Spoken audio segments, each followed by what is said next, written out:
اعوذ باللہ من الشیطان الرجیم بسم اللہ الرحمن الرحیم الحمدللہ رب العالمین والصلاة والسلام علی رسولہ النبی الکریم۔ چمن نشاء دواخانہ یوٹیوب چینل کے ناظرین کو خوش آمدید کہتے ہیں۔ میں آپ کا میزبان حکیم خورشید آپ کی خدمت میں حاضر ہوں۔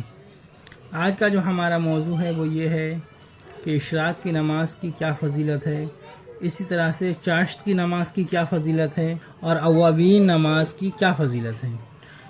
یہ تینوں نمازیں نفلی ہیں اور ان کو پڑھنے سے کتنا ثواب حاصل ہوتا ہے۔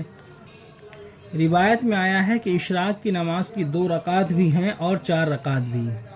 جو شخص فجر کی نماز پڑھ کر اسی مقام پر بات کیے بغیر ذکر الہی یا تلاوت قرآن مجید میں مشغول رہ کر آفتاب ذرا اونچا ہونے کے بعد 2 رکعت یا 4 رکعت نفل نماز پڑھے اور سورہ جو چاہے پڑھے، اللہ تعالیٰ اس کو ایک حج اور ایک عمرے کا ثواب عطا فرمائے گا اور گناہ اس کے معاف کر دے گا، چاہے اگرچہ کف دریا کے برابر ہوں، اور شام تک وہ تمام آفتوں سے محفوظ رہے گا۔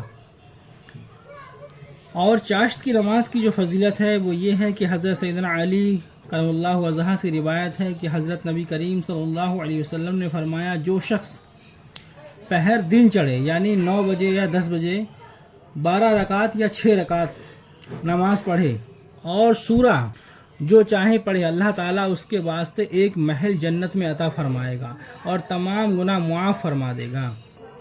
اوابین نماز کی فضیلت، روایت ہے کہ حضرت ابو ہریرہ رضی اللہ تعالی عنہ سے کہ نبی کریم صلی اللہ علیہ وسلم نے فرمایا، جو شخص مغرب کی نماز کے بعد 6 رکعت نماز نفل اوابین کے نام سے پڑھے، ہر رکعت میں الحمد کے بعد قل یا ایھا الکافرون اور ایک بار، دوسری رکعت میں سورہ اخلاص ایک بار پڑھے، یہ نماز پڑھنے والے کو 12 سال کی عبادت کا ثواب ملتا ہے۔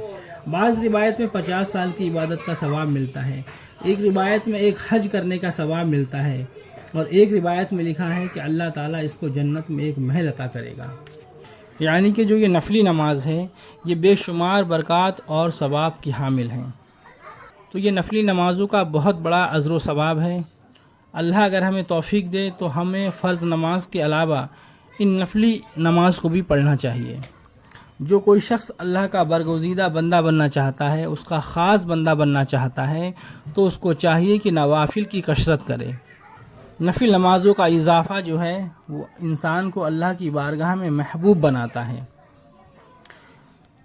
اور نفل نماز کے متعلق فرمایا گیا ہے، حضرت امام غزالی رحمۃ اللہ علیہ فرماتے ہیں کہ جب روز محشر سب سے پہلے نماز کا ہی سوال ہوگا، اگر فرضوں میں کچھ کمی پائی جائے گی تو اللہ تبارک و تعالیٰ فرشتوں سے ارشاد فرمائے گا، دیکھو اس کے ذمے کچھ نفل بھی ہیں، تو ان نفل نماز سے فرضوں کو پورا کیا جائے گا۔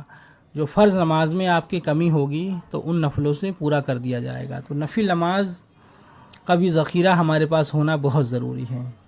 اللہ تبارک و تعالیٰ ہمیں نماز پنجگانہ کے علاوہ اور نفلی نمازوں کی پڑھنے کی توفیق عطا فرمائے۔